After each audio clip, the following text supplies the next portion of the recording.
कौन कौन से ऐसे खाद्य पदार्थ हैं जो नलियों के ब्लॉकेज को रोकने में या उनको कुछ हद तक कम करने में हमारी मदद करते हैं।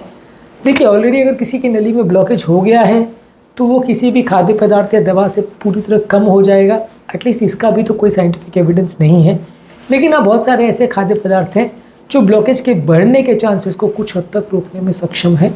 आज उन फूड प्रोडक्ट्स पर बात करेंगे ताकि ओवरऑल अंडरस्टैंडिंग डेवलप हो सके और आप इन खाद्य पदार्थों का प्रयोग ज़्यादा मात्रा में कर सकें यदि आपको हृदय की नली में ब्लॉकेज है तो।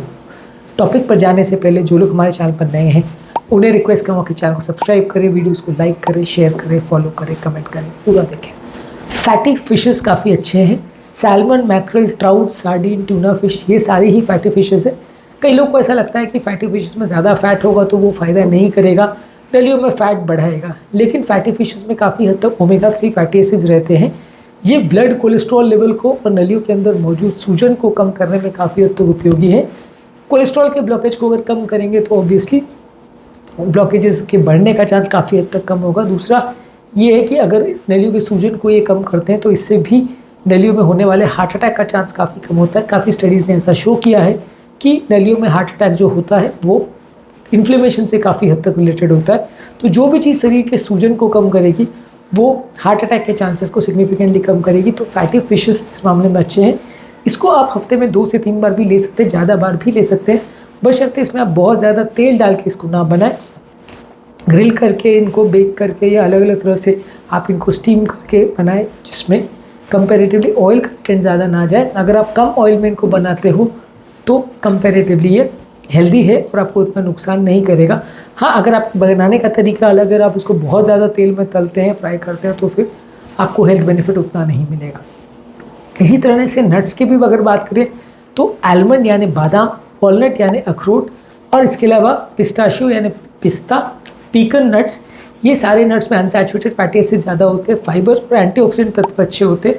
तो ये सारे ही नट्स आपके LDL यानी ख़राब कोलेस्ट्रॉल लेवल्स को कम करने में मदद करते हैं और हार्ट अटैक या कार्डियोवैस्कुलर प्रॉब्लम्स के रिस्क को कुछ हद तक कम करते हैं। ये सारे ही नट्स आपके उपयोगी हैं यदि आप इनको सीमित मात्रा में लेते हैं तो। कई लोग का कॉन्सेप्ट क्या होता है कि क्योंकि ये फ़ायदा करेगा तो ज़्यादा मात्रा में लेंगे तो और ज़्यादा फ़ायदा करेगा, तो वो बहुत ज़्यादा मात्रा में नहीं लगते। ये सारे नट्स अगर सीमित मात्रा में लिए जाए तो इसमें कोलेस्ट्रॉल को कम करने वाली प्रॉपर्टीज़ होती है, लेकिन ज़्यादा मात्रा में लें तो इसमें कोलेस्ट्रॉल बढ़ा सकते, क्योंकि ये काफ़ी कॉन्सेंट्रेटेड कैलोरी का सोर्स होते हैं। जब आप कैलोरी वाली चीज़ ज़्यादा लोगे तो वज़न बढ़ता है और इनडायरेक्टली आपको फ़ायदे के बदले नुकसान होने लगता है। तो सीमित मात्रा में यानी मैक्सिमम लगभग 30 ग्राम पर दिवस यानी पर डे 30 ग्राम से ज़्यादा अगर आप इनको नहीं लेते हैं तो हेल्दी है। उससे ज़्यादा लेंगे तो फ़ायदे के बदले नुकसान होगा। इसी तरह से ओट्स बहुत ही हेल्दी ब्रेकफास्ट है। ओट्स को आप अलग अलग तरह के डिशेस के साथ ले सकते हैं, दही के साथ, दूध के साथ, अलग अलग तरह के फ्रूट्स और नट्स के साथ, अलग अलग तरह के सीड्स के साथ कॉम्बिनेशन में ले सकते हैं। ओट्स को जिस भी तरह से आप लेना चाहिए काफ़ी हेल्दी फूड का ऑल्टरनेटिव है। ब्रेकफास्ट में, लंच में, डिनर में, जिस भी टाइम पे आप इसको पसंद करें आप इसको ले सकते हैं। फाइबर कंटेंट काफ़ी अच्छा है, एंटीऑक्सीडेंट्स काफ़ी हैं, तो ओवरऑल ये हार्ट की हेल्थ के लिए अच्छा है।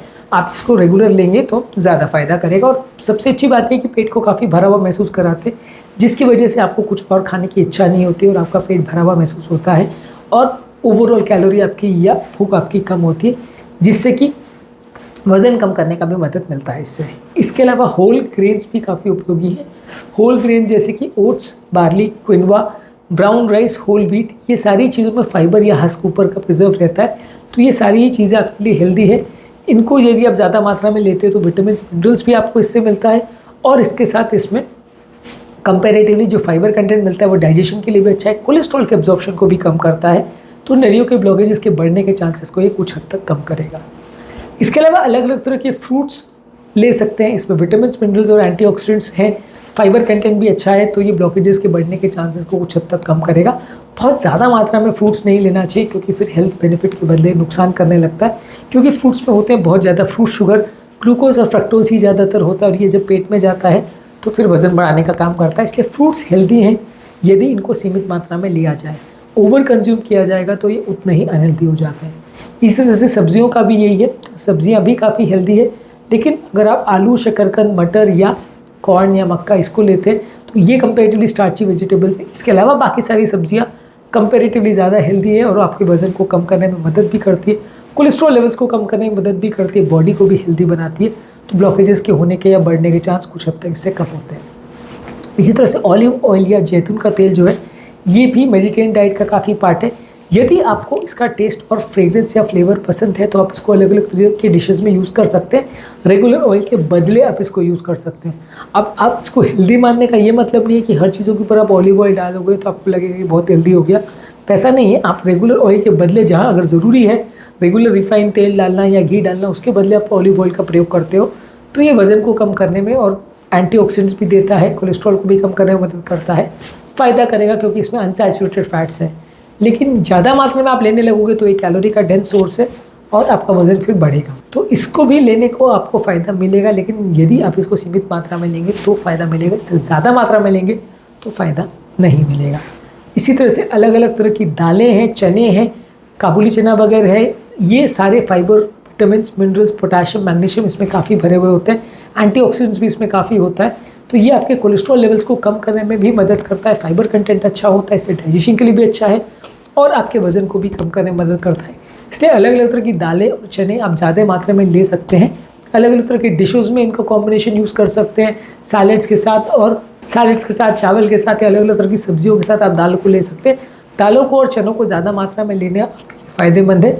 बहुत ज़्यादा मात्रा में भी अगर इनको लेते तो ये बहुत नुकसान नहीं करते, क्योंकि ये बहुत हाई कैलोरी वाली चीज़ नहीं होते, हाई फाइबर वाली चीज़ होते, इसलिए इनके लिए क्रेविंग डेवलप नहीं होती, बहुत ज़्यादा इनके खाने की इच्छा नहीं होती, जिस वजह से इनको खाने से वज़न उतना ज़्यादा नहीं पड़ता, क्योंकि आप थोड़ा बहुत खा के खुद ही बोर हो जाते हो, उसके बाद खाने की इच्छा खत्म हो जाती है। तो ये सारी चीज़ें कंपेरेटिवली आपके लिए ज़्यादा हेल्दी है, क्योंकि ये वज़न भी कम करने में मदद करती है और ब्लॉकेजेस के चांसेस को भी कुछ हद तक कम करती है। इसी तरह से एवोकाडो यानी एलिगेटर नाशपाती भी monounsaturated fatty acids, fibre, potassium और एंटीऑक्सीडेंट से भरा हुआ एक फ्रूट है। इसको भी आप रेगुलर बेस पे ले सकते हो, डायरेक्टली भी इसको खा सकते हो या खाने के साथ, सब्जी के साथ, जैसे भी आप इसे पसंद करें आप इसको ले सकते हैं। ये भी कैलोरीज का काफ़ी डेंस सोर्स है, इसलिए बहुत ज़्यादा मत लीजिए। आप ऐसा नहीं कर सकते कि एवोकाडो अच्छा है तो मैंने पूरा खाना खा लिया, अभी मैं 2-4 एवोकाडो और खा लेता हूँ, तो वो थोड़ा सा मुश्किल हो जाता है, उसमें कैलोरी बढ़ने लगेगी।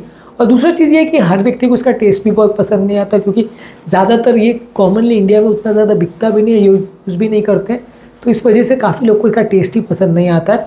तो अगर आपको टेस्ट पसंद होता है, सूट होता है तो आप ले सकते हैं, नहीं आता है तो फिर आपको दूसरे ऑप्शंस देखने पड़ेंगे।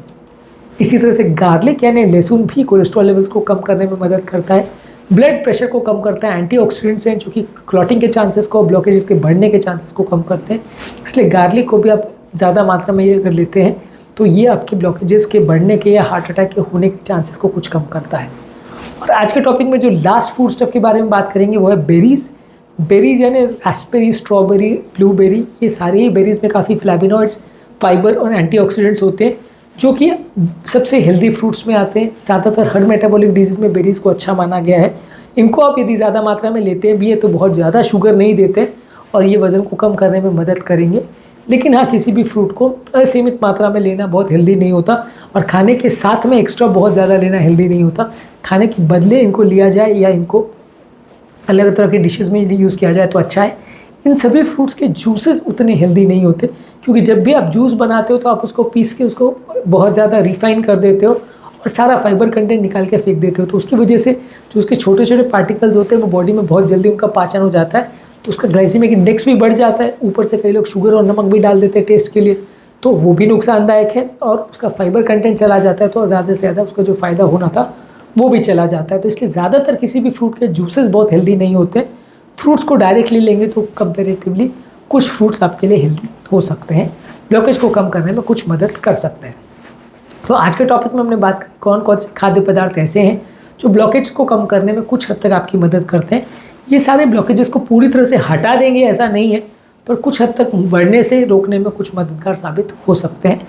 उम्मीद करूँगा कि आज के टॉपिक में कुछ नई बातें जानने को मिली होगी।